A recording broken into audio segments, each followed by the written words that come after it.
Welcome to the Born of Science podcast. I'm your host, Kylee.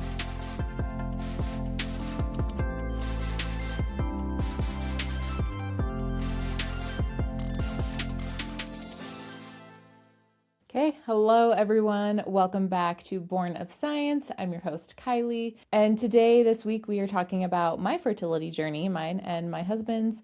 And I decided to structure this episode in kind of like a 5 lessons I learned on my infertility journey. And honestly, it's like still going. I'm in the middle of a transfer right now. And, having made the app Coconut Cycles and wanting this app while I'm going through treatment right now, there's so many things that I'm learning, little nuances that could make this process so much easier. And it has been really interesting to come back to this world again, not as someone who's never been here before, but someone with a little bit of experience. And it's so interesting that the folks that are in this every day have not yet made some of these changes to make the patient experience a little better.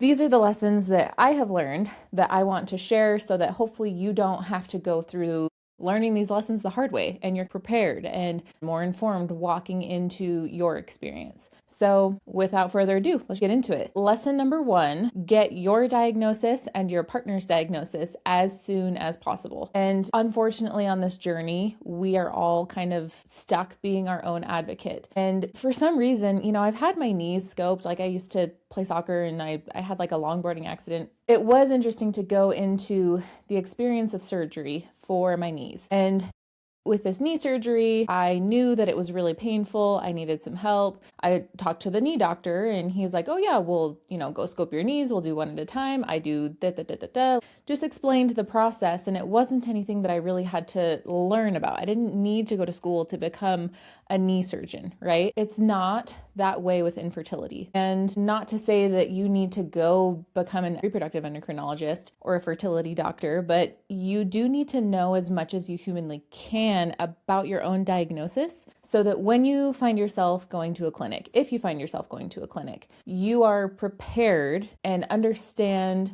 why they are recommending the certain treatments they're recommending. And again, like I've mentioned this on previous episodes, if you're new here, a fertility clinic is not just an IVF clinic. There are a lot of different treatments that these doctors who are very well educated can help you with. But knowing that 1/3 of all infertility is related to women, the other third is due to men, the male factor infertility, and then the last third is due to male and female factor infertility to whatever degrees. And, that was the case for us. And so when you're going in to try and get a diagnosis, unfortunately, we see this a lot where if they don't know what's going on, it's unexplained infertility and straight to IVF. That is completely unacceptable. And I know that there are great doctors out there who are not doing that, but I think there's just as many that are.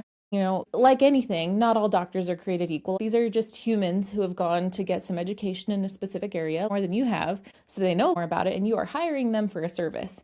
And if you are unsatisfied or don't understand, you need to be asking questions and demanding answers. And if you can't get them from this doctor, go find another one. So I know, again, you don't always have to go to a fertility clinic. Like you can get a lot of this stuff from your OBGYN. I hate to say this because I know that especially for women with endo, they can take 7 to 10 years to get a diagnosis.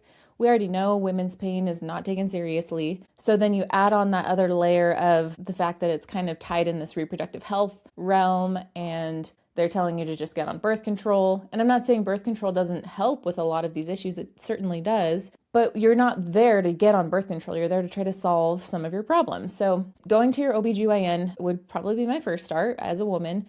And just tell them what your symptoms are. Tell them that you've been trying to get pregnant for X number of months, years, whatever it may be. When I went, I actually saw a certified nurse midwife at the OBGYN's office. And she was able to tell me pretty quickly with a few questions, it's the Rotterdam criteria for PCOS, but, what are your symptoms like? Okay, let's do blood work on day 3, day 21, check for ovulation. Let's do a pelvic ultrasound. Let's see if we can find cysts on your ovaries, and wham, bam, it was done. That was it. I went in after about 6 months of trying and we were like, you know what? We should just be proactive here. We know that we have some familial issues, traits on both sides of the family.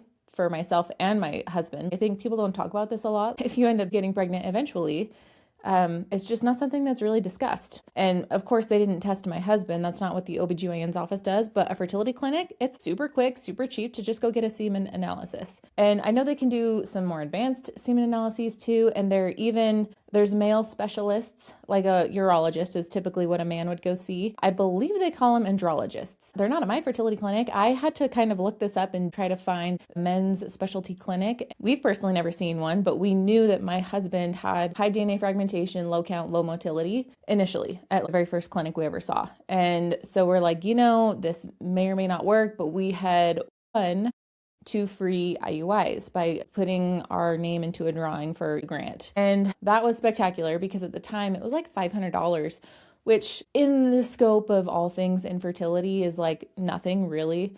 It's not that invasive either. Going in for IUI, for anyone who doesn't know, it's intrauterine insemination. The man will go in, give a sample. They will clean off the seminal fluid, pick out some strong swimmers, and then insert them into the uterus directly via catheter. That's what it is. And you're just doing that around the time of ovulation. Sometimes they'll make it medicated and you might be on some Clomid or some Letrozole to try and help with ovulation there. I mean, I had a trigger shot. That's kind of like fading out. It's not as common of practice anymore, at least according to the Journal of Fertility and Sterility. Came across that the other day. But anyway, you can go get a workup with other doctors that are not necessarily fertility doctors. But again, just as a reminder, they are the specialists. These folks go to a lot of school, undergrad, med school, residency, and I think it's 3 to 4 years of fellowship in just all things reproductive medicine. So they would definitely be the experts, but it's hard because getting a consultation with one of these doctors, sometimes that can take months. And sometimes even after you get that consultation, my initial one was an hour, which I felt like was an okay amount of time. I wish I had a little bit more. Some people I've heard is 30 minutes. That is not enough. And my follow-up, reestablishing a baseline this year, going back in, because, eventually when you leave your clinic, you go to your regular OBGYN's office. And it was interesting to go back in, reestablish care, get the baseline work, the, ultrasounds and the blood draws, and we did a water ultrasound as well. And there were some records missing at this particular clinic, which I'll get into in like other lessons that I've learned. But to wrap it up, when you're going to a clinic, I personally would never do expensive treatments until I've had both partners tested and I fully understand what the diagnoses are, mean, and how they can be treated. And maybe they can be treated holistically, or, I think a lot of us really are not super stoked to go in and get shot up with hormones, and it's so expensive. Not arguing any of that, but I say that because there are a lot of people that are kind of thrown into the assembly line of IVF, especially when you're going to some of the clinics that are more affordable. And I would say along that same vein of being your own advocate in this process, which, to explain that more, that'll kind of become clear as I continue to explain these other lessons. If you have unexplained infertility, if you have silent endometriosis, they will probably try to throw you into IVF and you may or may not need it. We'll talk about that too. But again, I want you guys to know for sure that this is the thing to do. Again, do your own research, know your diagnoses as much as you possibly can. Oh yes, I wanted to talk about this too. Like NAPRO, I've seen that a lot. Natural reproductive technology, something to that extent. I have a hard time with this one. One, I feel like it's very anti-IVF. And I will be the first to say, I am not necessarily pro-IVF. I feel like this should be your very last resort after you have tried everything else, natural, holistic, and medicated all the way up, before going into IVF. That's my personal opinion. I know some people might not agree with that, and that's totally fine. I'm just telling you my own opinion here. And what's interesting is the way that they are marketing NAPRO technology is not the full picture. What do I mean by that? I have seen that NAPRO works really, really well for women who have endometriosis, for example. They're going in to see what's going on the inside. And unfortunately, surgery is incredibly invasive, and it is one of the only ways that you can diagnose this right now, endometriosis, I mean. Sometimes they'll find endometritis there, they could find a blocked tube. And when you go into a fertility clinic and they're doing your water ultrasound, they're looking at your uterus. When they're doing an HSG, they're looking at the tubes, and sometimes it can unblock your tube by doing an HSG. It depends. And there are things that with all this imaging, as much technology as we have, it can't catch everything. If you're open to having surgery, I would just be careful going into these doctors. At least some of the ones that I've seen are OBGYNs that are specializing in surgery and endometriosis removal. There are also reproductive endocrinologists that specialize in this as well. There's a guy out of New York. I keep seeing his stuff on social media. Can't remember his name off the top of my head. I'll link it if I remember. What I'm trying to say here is they are saying that you don't need IVF, and if you have ethical concerns with it and you don't need to be pushed through this. And let me, again, be the first to say, this is an industry. It is cash cow industry where you have people, regardless of whatever their circumstances may be, they are willing to do anything to try and build their family. Unfortunately, that means that there can be bad actors that come in and do gross marketing to try and prey on people's emotions when it comes to IVF.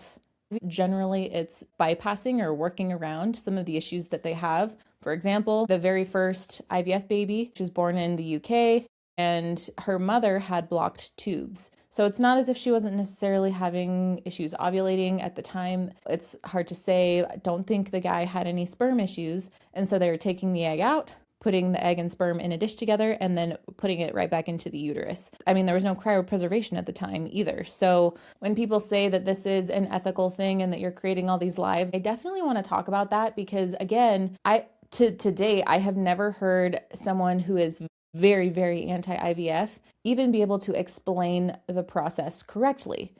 That's a big red flag, if you ask me. So when it comes again to NAPRO, I think it's awesome. I think it's a great alternative. And my wish and hope is that we would all work together in healthcare to bring in all of the correct practitioners into the same place. But that's not how it's set up right now. And so again, you have to advocate for yourself and know that even though this person who is super smart and gone to a lot of school and knows what they're talking about has given you advice, do you need to get a second opinion? It's never a bad idea when you're spending that much money and or potentially undergoing a surgical treatment. Those are a couple points under getting your diagnosis for both people ASAP. And I guess I would say, in addition to that, educating yourself before going into IVF, understanding what it is, understanding how your diagnosis plays into that, and then being your own advocate.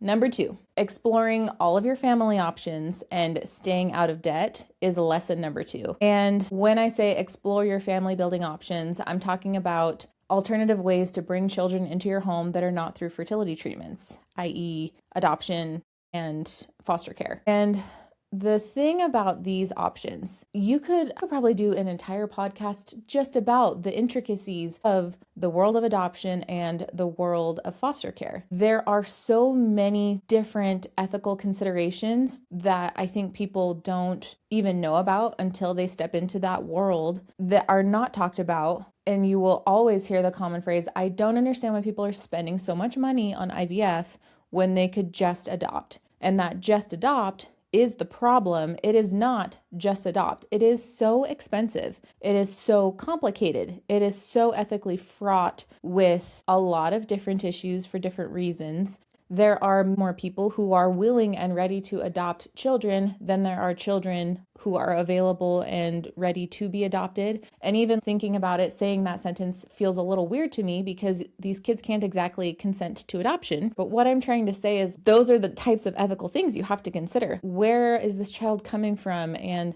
what are the familial circumstances? Just open social media for a minute and go find stories of adoptees and then do a little historical deep dive on the history of adoption and how it came to be. I'm not going to get into it here, but I wish with my whole heart that we would just realize that as a society, we have the capacity to support families. And I don't think the propaganda of socialism is a good rebuttal to that. And I say that because we have a lot of socialistic programs, quote unquote, like the military and all of the benefits from the military. We're not calling them like socialism, we're calling them benefits. And that's what they are. And so imagine a society in where Mothers don't have to give their kids up if they don't want to. They are able to keep them, and it's not always a financial situation. And I know people go into adoption for a million different reasons, and I'm really trying to tread lightly and be sensitive here because it, again, very complicated topic, and I am not qualified to talk about it.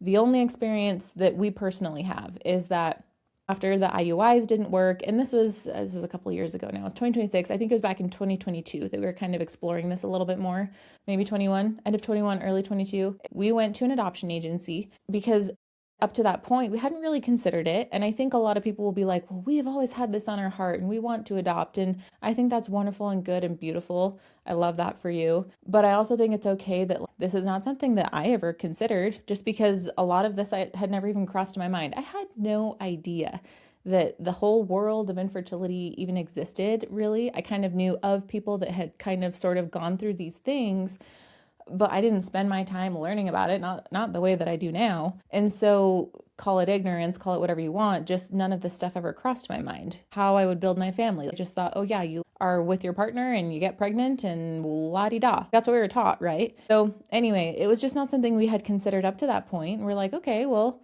let's go check it out. We don't want to do IVF and we're super interested in giving a kid who already exists a great home. Like, we would love to do that. So we walked in, we had about a 2-hour consultation appointment.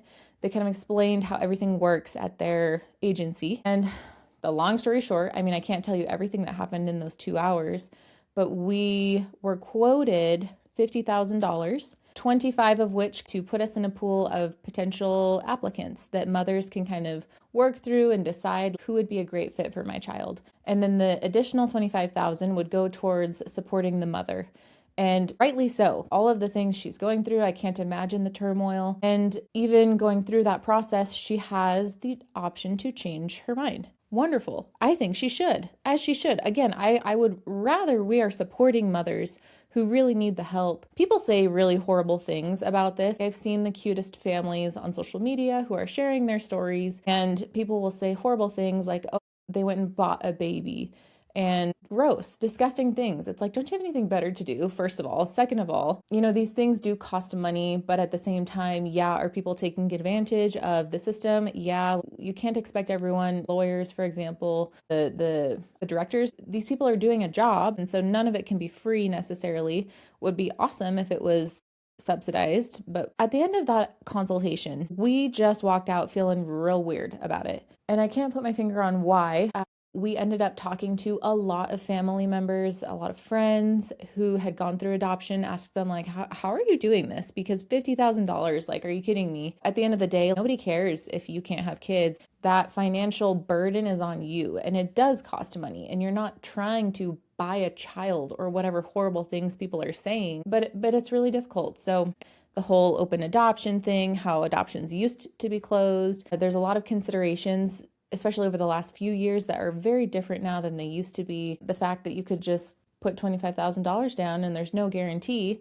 And granted, there's no guarantee in IVF either. These are really, really heavy burdens of thinking through it emotionally, thinking through the ethical aspects, thinking through, okay, what is our life going to look like now? Again, let's just move on to the next one. I could ramble about this forever, but next little point, foster to adopt. The whole point of the foster care system is to reunite children with their families. You're working with people who are going through really hard things and also mixing the government into all of that. And it can just get really complicated. And generally these kids, they need a lot of help. They're coming from a really tough place. And so have you thought about what that means for how that will change your life and how you can accommodate everything for this child? There's a lot to think about there. And so then there's now fertility treatment. So again, talking about exploring our family building options here. What does it mean to adopt? What does it mean to foster? What does it mean to do fertility treatment? Fertility treatment is not this yellow brick road of like, first you do A and then you do B and then you do C.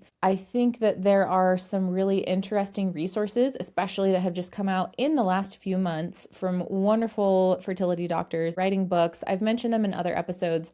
I guess I could mention it here. The Lucky Egg by Dr. Lucky Sekhan. The IVF Blueprint is another great one. That's by those three docs that run the Fertility Docs Uncensored podcast. I'm just looking down here at my books. There's a lot of cool resources. Exploring your family building options. We talked about that part A of lesson 2. Part B of lesson 2 is staying out of debt. Explore your family options and stay out of debt. That is probably a hot take as well. I'm sorry.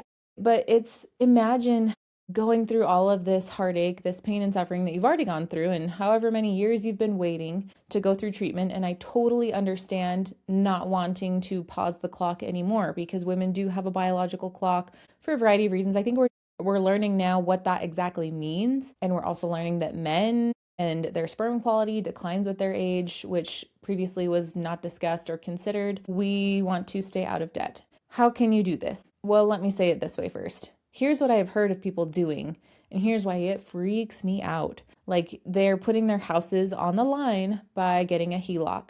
They're putting their retirement on the line by pulling out their 401k. They are going into heavy debt. I remember the financial coordinator at one of the fertility clinics. I can't remember which one it was. I've been to a couple. One of the financial coordinators, I think, introduced us to Care Credit at the time, which is just some random agency that gives you credit to pay specifically for fertility treatments. We felt really uneasy with that. We were working our butts off to try to get out of debt, stay out of debt. At the time, I don't think we had any debt at the time outside of our home. It was just this constant fight of, you're trying to invest, you're trying to build a stable foundation for your family and take care of yourself for your financial future. And this was before everything got crazy with inflation. And we're like, how could we possibly sleep well at night, knowing that we would be putting ourselves into that much debt? I know family is everything. And that's why we're going through this. That's why we want this. But going into debt for it, there are other options. Well, let's talk about those options right now. How can you pay for fertility treatments? First of all, there are second jobs that you can get, and or you're changing your primary job.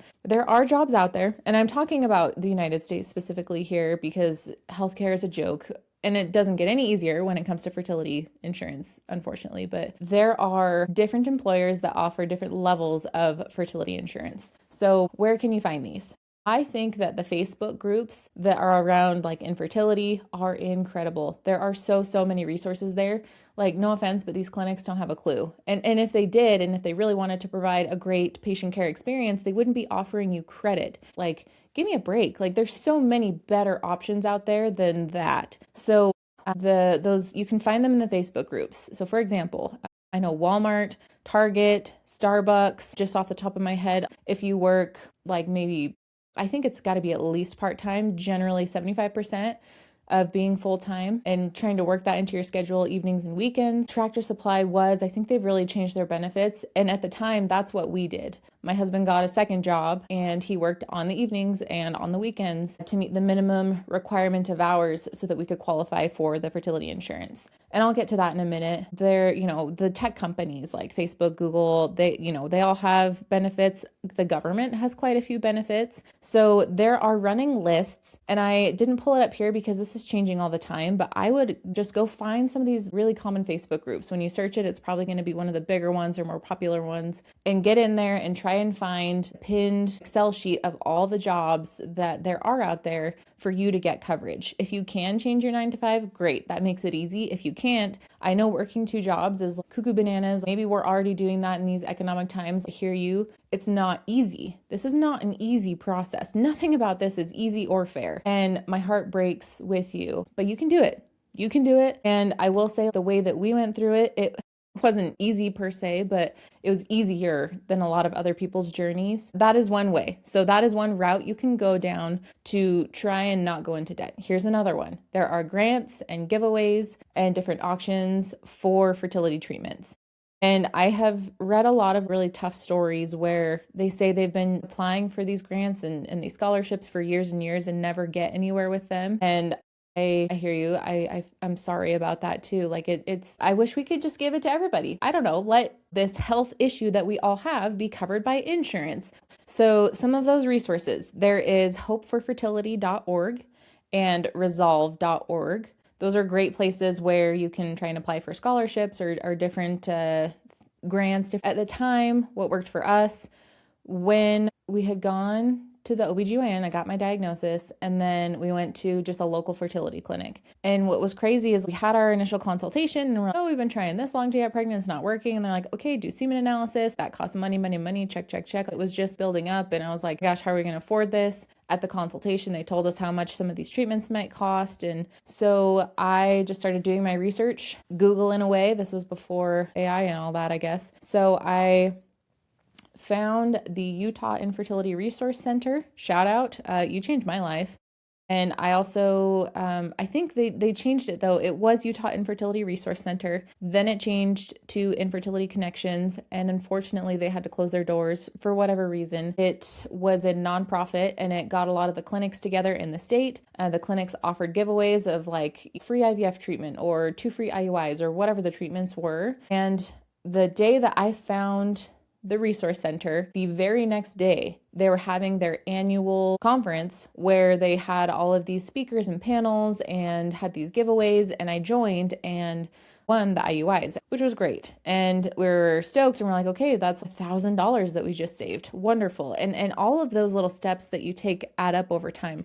That was how we did it. We rented our basement out. We had a mother-in-law basement and we had no other debt. And so we were able to cash flow / use some of these other resources to try and get us to where we needed to be. If you have savings, I know it sucks to tap into that, especially even, I can't imagine like thinking about this. And I mean, we are thinking about this in 2026. Instead of putting more money in our savings, we're still, I mean, for this FET, it's just because you have embryos made and you're ready to go back and transfer another one doesn't mean that they're doing that for free. It still costs thousands of dollars. And we have been able to cash flow it. HSA, we tapped into a lot of that as well. I think FSA, if you have access to an FSA, I would ask them.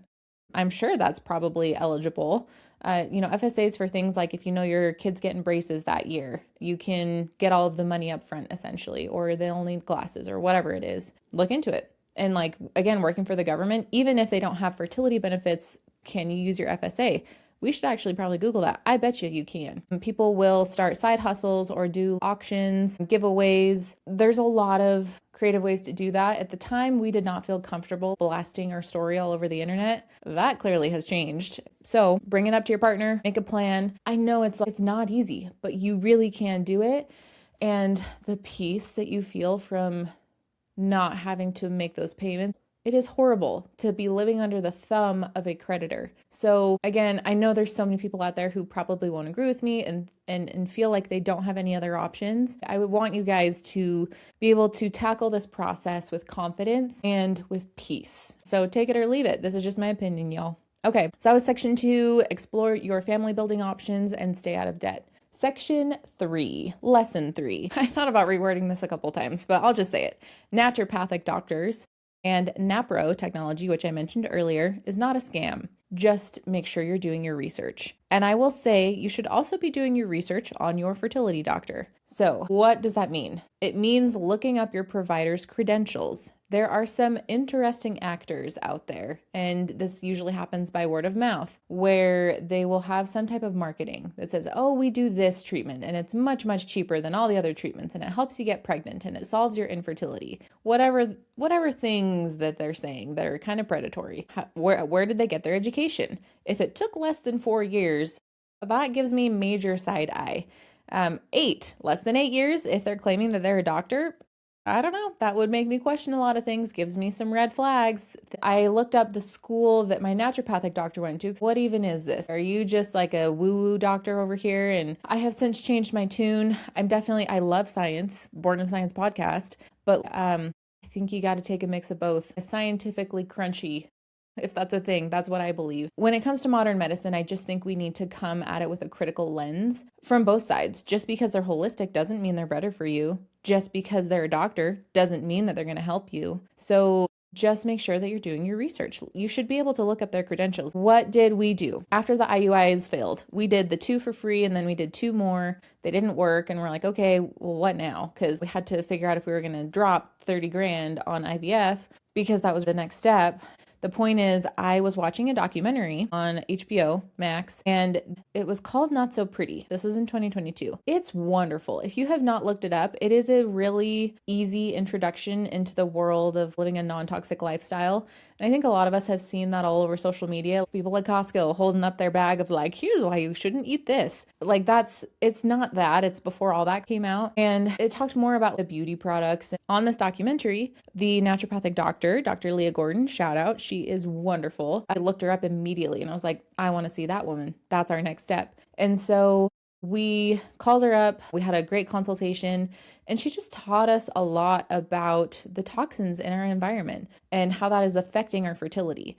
Well, let's do a full, very extensive blood panel. Let's see what's really going on here. And then let's also do a full environmental panel. And that's when I mentioned the whole BPA thing. My BPA was absolutely off the charts, which you can go to the Journal of Fertility and Sterility right now. You can go to the American Society of Reproductive Medicine right now. And in their guidelines, they mentioned that these environmental toxins, not just the food and the water, but the products that we're using, the way that we're receiving those products, plastic in our brains, and, glyphosates in the urine and in, cord blood, like horrible stuff. She went over all of that with us. And, in her case, this doctor herself ended up doing a mini IVF because her husband didn't have sperm. She talks about her story. You should go look it up. I won't go into too much detail here, but how they helped him and were able to kind of get some results from reducing his toxic load. My husband works in construction, and we're like, okay, are you being exposed to different chemicals? Or do you have any like certain types of fillers that they used to use that we now, like mercury, any of that kind of stuff? And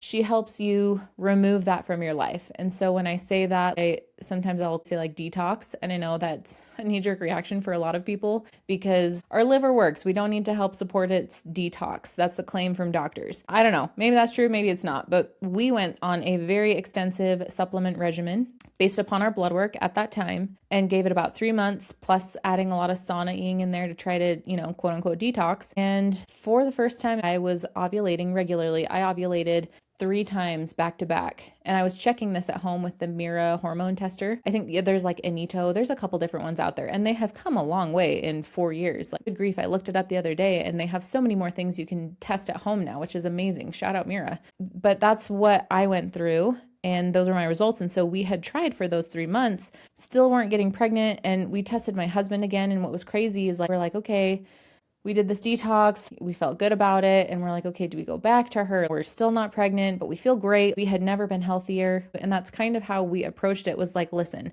this could be woo-woo, but worst case scenario, we're a little healthier when we come out of this. And best case scenario, it helps us get pregnant. And so the worst case scenario was that we were healthier coming out of that. And really what it did is helped prepare us for egg retrieval so that we had the healthiest sperm we could possibly have going into egg retrieval, and that I felt as good as I possibly could going into that. So I have zero regrets there. It definitely was expensive. So when people say they don't like integrative practitioners, I've seen a couple of those since then because I had such a good experience with her, the naturopathic doctor, that I was like, yeah, let's go try an integrative practitioner. And postpartum, I was working through some stuff, and she was a really nice person. And I think that she knows her stuff because she had been a nurse practitioner before. So wonderful person to see, but I didn't see any changes in trying to get my cycle regulated again. And often, like, I've had people ask me, well, if that worked for you guys, like, why don't you go back to it? Why don't you go through that protocol again?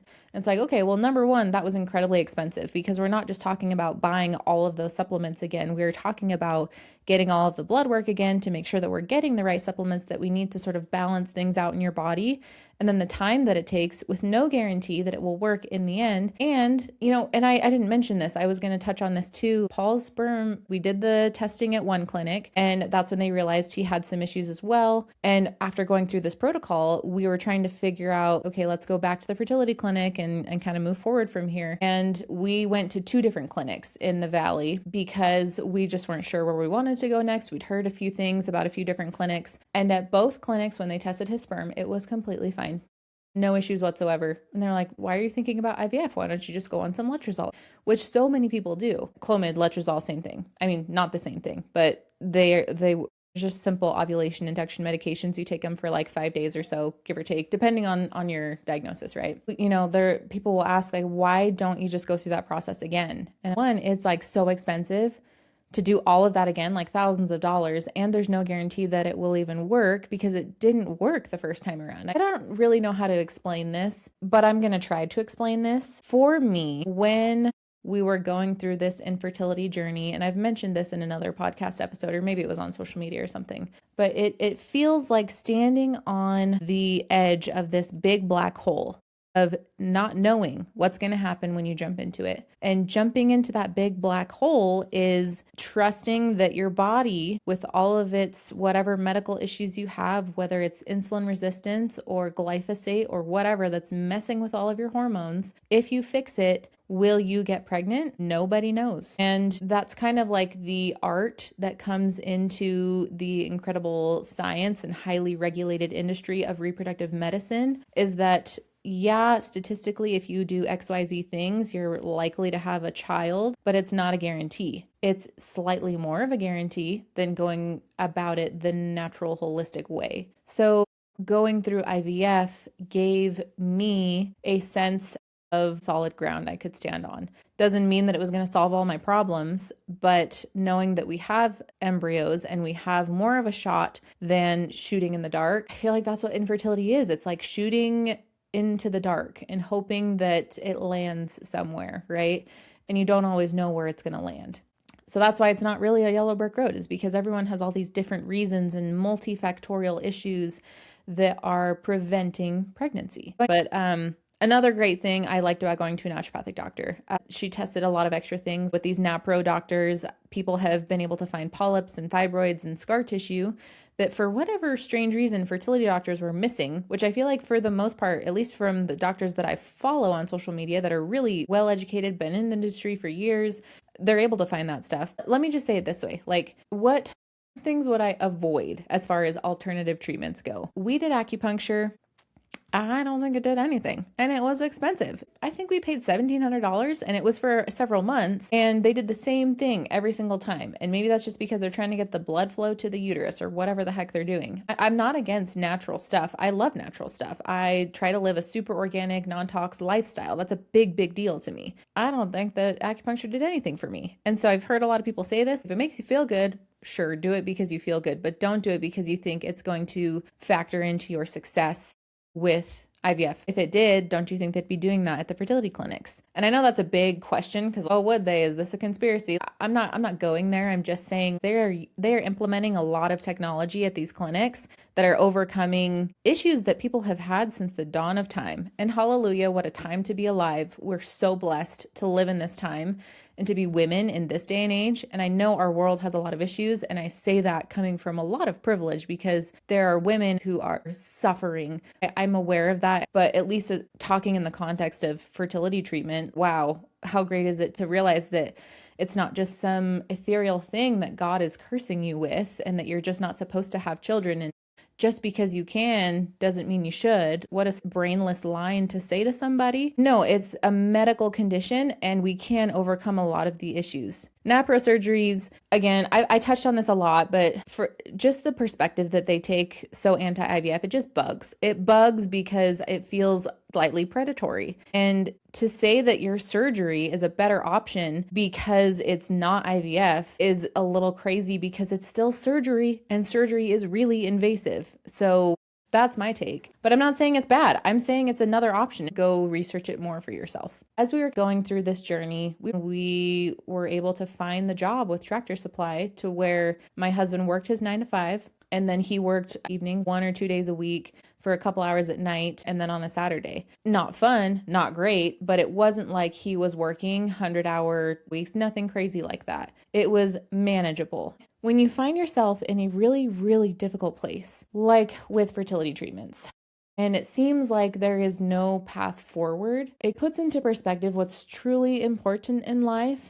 And it helps you understand that there are people going through things all the time that are really hard, really difficult to understand. And infertility is a grief that I think a lot of people don't quite have empathy for. And I think it still does carry a stigma, Not nearly as much. And quite frankly, I've never felt that stigma because this is not my fault. So anyway, lesson number 4, IVF is not a guarantee. Go into it with a plan. Know that this might not work. You could go through all of this treatment and come out with no embryos and no shot at having a family, or you will have embryos and for whatever reason, they are just not implanting or sticking as pregnancies, and it's the worst. And it's really painful, and it literally, like, physically painful. I'm in the middle of booty shots right now, and it is, I personally have never lost a pregnancy after having gone through embryo transfer in this way.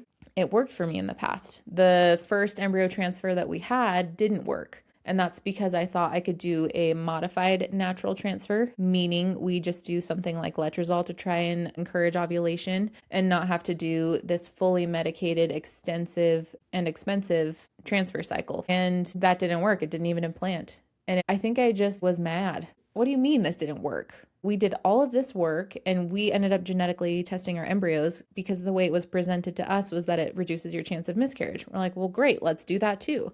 And I have a whole episode on PGTA testing. Definitely check it out with lawyer Allison Freeman. She's spectacular. She's a wonderful resource. She's based out of Florida. Look her up. She is the IVF advocate on social media. But anyway, it didn't work. And so the second time we went in fully medicated. And so I went through the booty shots for the entire first trimester because when you're not ovulating yourself, you need to give more progesterone support. So I remember being so bruised, in so much pain. And this time around, I am bruised and I am in pain. And I'm trying to pair it with a lot more exercise than I did last time to see if that helps at all. But what if it didn't work? Like, these are the emotional, torturous games. It's hard enough. Most people, I think, know, not everybody, but a lot of people know what it feels like to not get pregnant the first time you try and to have to carry all of this concern. And I do feel kind of bad for I feel bad for all of us that have to go through treatment. Let me be clear about that. But I feel bad for the people that don't have to go through treatment, but their immediate anxiety is, am I going to have to do IVF? Because everybody seems to be doing IVF. And so it's a different world. It's hard. It's really hard. So when you're coming into IVF, coming into it with a plan, what do I mean by that? I mean, how many times are you going to go through this? How many egg retrievals are you going to do? How many transfers are you going to do? How many exploratory surgeries are you going to do? I don't think there's a right answer for everybody. Again, just thinking about when folks say, well, I don't understand why people are paying $60,000 to build their family. That's crazy. Yeah, it is crazy. But it's not like you get here and all of a sudden you just want to drop 60 grand on IVF. That's not most people's experience. Most people's experience is kind of this stumbling through the dark, trying to figure out, why are we not getting pregnant? And then, oh, what does this like diagnosis that I have actually mean? And can I solve it without having to go through all of these invasive treatments? And what about this? And what about that? And cycle after cycle, month after month, year after year, you're still not pregnant. And you're like, well, okay, we look into other options. So I think having that discussion with your partner, this is the interesting part about IVF, is it forces you to have really hard conversations. And if you need to go to therapy to do that, go to therapy to do that. Life is hard enough on its own. And when you have a great partner, it makes it so much easier and so much more enjoyable. But then when your partnership is so tested from every angle of being shot up with hormones and picking fights all the time and being in pain all the time and stressed about finances. The number one thing people fight about is finances. And then you're adding on this element of family building, and it is a lot. It is a lot on anybody. What happens if you have crazy attrition with your embryos where you thought you might have a lot, but really you have one? You have one embryo and one shot. What are you going to do? I know it's hard to conceptualize that before going through it. And then being on the other side, it's so much easier to look at that and be like, well, I maybe would have chosen this thing. And now here are our circumstances that are different than what I thought they would be. But it's always good to set goals and always have that mindset and know that you're going at this with a direction and not just letting all of these outside forces constantly bombard your brain, which I think we are all used to being pretty bombarded. It's too much. We're scrolling too much. It's routing our brains. We need to go talk to people. We need to go be around other people and have community. Go find a meetup group of people who are dealing with infertility. It really is such a unique experience. Just like any hard thing that people are going through, when they have that support group of other people who have been there, it is the best. It is awesome. So if you have extra embryos and you're not sure what to do with them because you feel like you've built out your family, There are 4 options that are generally presented to you. One is compassionate transfer. That means transferring an embryo during the time of the month that you're not ovulating. And I'm not going to break these down or my feelings or opinions or thoughts on them. You should go look it up yourself and go develop your own opinions and thoughts. Number 2, they are released to you and or discarded. Number 3, they are used to improve the science of embryology. Number 4, they are adopted out, or embryo donation. They call it embryo donation, but it is not a donation. You have to pay for them. So those are the general options of what you do with embryos. So go look all that stuff up, go see what you think about it. I wish I would have been presented those lessons before I got to the clinic and had time to sit and think and digest them. And I don't have any regrets, actually, believe it or not. I feel like with the information we had at the time, we made the right decisions for our family. Lesson number 5, record keeping. Keep track of everything and read everything 3 times. And when I say keep track of everything, I am being so serious right now. It has saved my butt so many times by keeping very, very extensive records of all communications with my clinic and with my insurance and with my benefits manager. So I'm going to break that down right now. Okay, so when it comes to record keeping, I'm going to talk a lot about insurance here initially. So if you do end up, finding some job that has insurance, there are some things that I want to talk about here that will make your life much easier. So Progyny is a really common benefits manager when it comes to insurance. And there's also Kindbody and Carrot Fertility. These technically function, or at least Progyny for me at the time, technically functioned as a benefits manager. And that is made up insurance jargon saying we're not insurance and we manage all your stuff, but we have different rules and we play the game differently. So when it comes to getting established at your clinic, a lot of this stuff takes longer than you think. Not that treatment itself takes long, going through egg retrieval, going through embryo transfer, unless you're doing some like Lupron suppression protocol for a couple of months, it really only takes a few weeks. The time and the length of treatment comes in when you're having to wait for a cycle. And that's a whole month of, doing baseline stuff. And then you got to wait for the next cycle, or you got to wait a few months to get into the fertility clinic. And so all of this stuff just adds up over time. It's a lot of hurry up and wait. You'll hear that term. So when it comes to insurance, like for me, we had to do something called coordination of benefits. And what was crazy is that we had United Healthcare at the time with my husband's 9-to-5 was our primary insurance, and then we went to Tractor Supply and had a secondary United Healthcare that used Progyny as a benefits manager. So we still had a deductible on our United Healthcare plan through Tractor Supply. What was crazy is they were not communicating with each other, even though it was the same company. It was United Healthcare. Big eye roll. The fight with insurance companies is out of control. It truly is out of control. It is not okay. It just isn't. And the thing is, what will help you feel in control and what will help you be able to have the tools to advocate for yourself the best way you possibly can is having intense record keeping. So, for example, if you choose to sign any documents, when it comes to consents, I was talking about insurance. I'm going to jump to the clinic really quick here because this will build into the insurance thing in just a minute. They'll say something like your consents are due before your baseline. Consents meaning you are consenting to treatment, you're signing contracts, you're doing all these agreements. And sometimes if you're wanting to do genetic testing before you go in for treatment for the parents, not for the embryo, that's a whole nother thing. We read the fine print on that and we're like, whoever you're using, I'm sure there's a lot of providers out there for that. We did not like the fine print of that.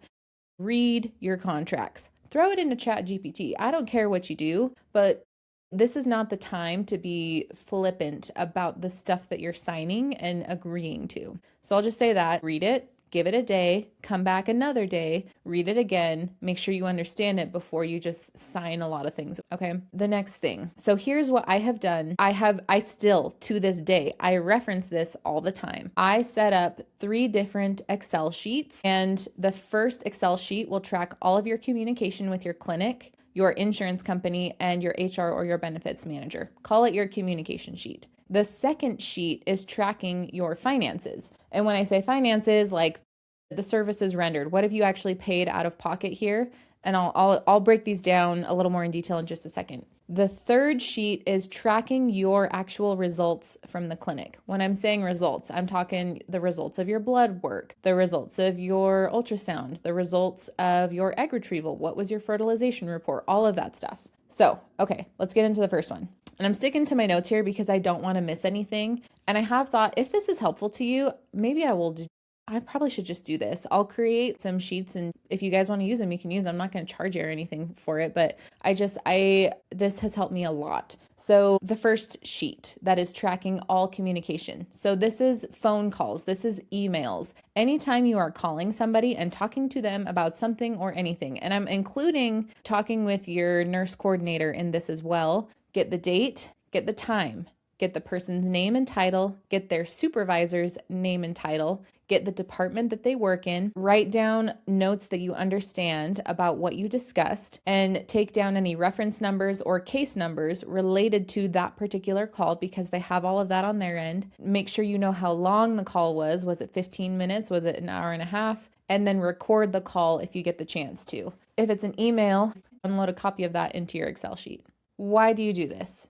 Okay, here's an example of some of the stuff I had to deal with that really, I don't know if this would have been solved had I not been taking very meticulous records. But the primary insurance company was trying to call the secondary insurance company. Both of them were United Healthcare, trying to figure out what was going on with Progeny, who wasn't actually an insurance company, it was a benefits manager. And so at one point, I had to get the names of everyone in every department from every whatever place, because it was the same place. So I got the primary insurance company's person that was handling my case, the secondary insurance person, both at United Healthcare, get them on the phone. Then I had to get the Progeny, I think they're called like benefits coordinator or something like that. I had to get her on the phone. And then I think I also brought my clinic on the phone and a nurse. And because there was back and forth for, I think, 4 months, which is outrageous. And I had already started treatment because I had insurance coverage. And I think there's a reason clinics don't deal with this anymore. They schlep it off to the patient because it is crazy what they're doing to people. So I had to get all of these people on a group call. And I said, fix the problem now. You all have every person's contact now. You have everything you need. There is no excuse, no lies here about why you cannot contact one person or the other and get this figured out. And I think it took about 20 minutes from that point on to solve a problem that had been going on for 4 months. So had I not had the direct lines of people to call them and get these numbers and figure out the notes of like the previous conversations we'd had, I don't know how that would have gone, but it went fine after I got them all together. So that's one of many examples where taking all of those notes really saved my butt. And I could give you 20 examples right now, but let's keep going. Second Excel sheet, the one that is tracking your finances. Here's what you're going to put on it. You're going to talk about the service rendered, AKA IUI, egg retrieval, HSG, the price that you paid, the date that you paid that service, any receipts or confirmation numbers of having paid that service, any copays if relevant, meaning if you've got insurance, what were the copays paid, and keep all of these records in hard copy as well. Any issues with any of, like maybe they're waiting on this or that or other from the insurance, take that down, take a note of it, the date the clinic submitted the bill to the insurance company, and then the date the insurance processed that bill. Here's an example of how that helped me. The insurance company called me saying that I had a crazy bill that was not actually something that I knew I needed to pay. It hadn't processed it or something like that. And they told me, oh, we never got the bill from your clinic. We're just charging you for this service as if you had paid cash. I'm like, well, how does that even make sense? You're the insurance company. You're supposed to be covering things. And so I got like dove deeper into the question, trying to figure out like what is actually the problem here. And because I had a record of when my clinic had submitted this particular bill for whatever particular service and the date and the time and who did it, then all of a sudden, yeah, okay, I see, here it is. Never mind, we're good. And so it's like I'm not mad at the folks who are at the bottom of the ladder making these insurance calls. Their job is probably one of the worst jobs out there, but like, give me a break. It's just such a waste of time to like try to track people down to pay for things that they technically don't owe you because they're already paying for their insurance coverage. Okay, third sheet. We're going to talk about the third sheet that tracks your results from the clinic. What are you going to be tracking? Everything. What was the result of your AMH blood draw, your thyroid, your CBC? What were the follicle counts that you had at every ultrasound leading up through your egg retrieval? Any doctor's recommendations for treatment, your retrieval results, your fertilization report. And if you can download any of this information, you should. Genetic testing results, if you choose to go through that. Any treatment protocols that you have. So like if you're going through egg retrieval, what were the symptoms and what were the medications you were taking as you were going through that? None of this is patient facing, or at least it's not in my experience. And that's another thing I'm trying to do with the app is, again, I think there's a lot of frustration when I look up these podcasts. There's a great one called, it's like the Society for Assisted Reproductive Technologies. They have a podcast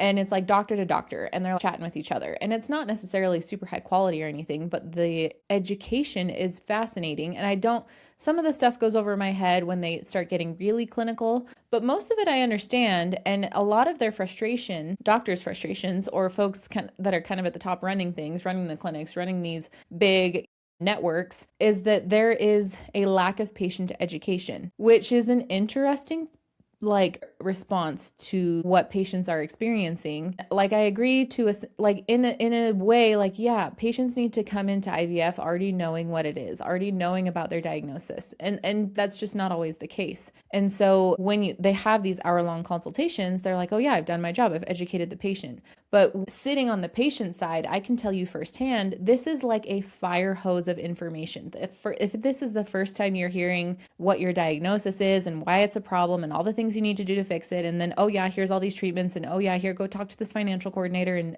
by the way, you're going to have to talk to your insurance company and you're trying to order all your medications. We'll send the medications off, but then you've got to go figure out with your insurance company and coordinate everything that you need to do with, whatever third party, because you have some specialized medications. And so you got to call the pharmacy, and on and on and on. It's crazy. And so there is a huge disjointed experience there where I'm trying to close that gap for people, not overwhelm you with information, but it's a lot. When you have all of this information, and because it's not always in your patient portal, it's not always available for you to just go get. If you are meticulously taking notes, you can go back and almost answer your own questions in a way, because you have all of the original data that the doctor gave you, going off of that example still, and you're able to do your research. And then the next time you see your doctor, which you see your doctor maybe twice in a cycle if you're lucky, generally at your half-hour baseline consultation setup appointment, and then maybe the day of transfer.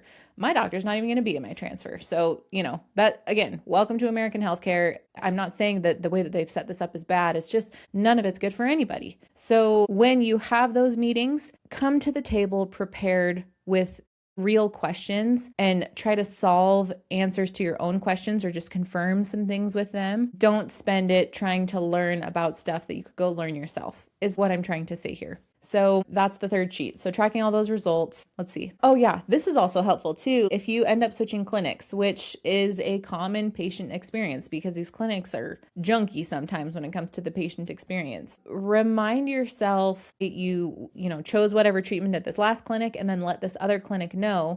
And here's an example that just happened to me. I went to go reestablish my baseline to go try for another child. And when I went into this clinic, it's like January 2nd. And I set the appointment in November, by the way, but like a lot of clinics will try to push things off through the holidays so that they don't have to work on the holidays. I don't blame them, but it just meant that it would take 2 months for me to have to get back into the clinic. So January 2nd, walked in there and I had a bajillion questions that I thought were really cleanly outlined and prioritized to ask my doctor. I thought we had an hour to talk.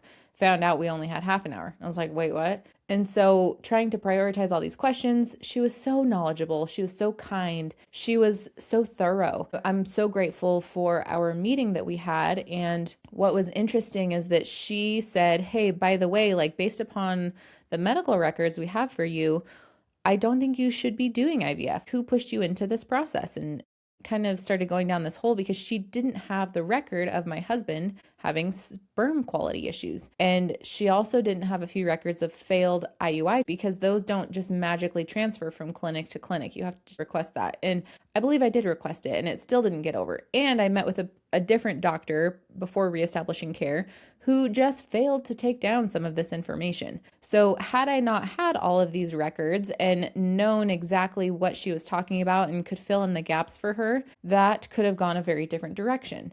And I would have been very confused by that. So again, that's, I guess, another example of having to be your own advocate. So let's wrap it up there. There's a lot of talking, but that was lesson number 5. Intense record keeping, track everything, read everything 3 times. So I hope this episode was helpful for you guys. I know it's a lot, but these things will make your life easier. And you can always DM me. I'm happy to talk to you. Thank you for being here. If this episode was helpful to you, please share it with a friend, rate, review. I'm really grateful you guys are here. I'm grateful we're learning together. And if you're interested in Coconut Cycles, that is my app. It's available in the App Store. I made it so it can make your life easier. It tracks your treatment, digitizes your protocol, gives you push notifications, all the things. This is Born of Science podcast, and I'll see you next time.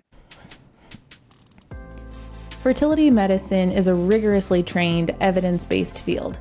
But biology doesn't always behave predictably, even when care is excellent and protocols are followed.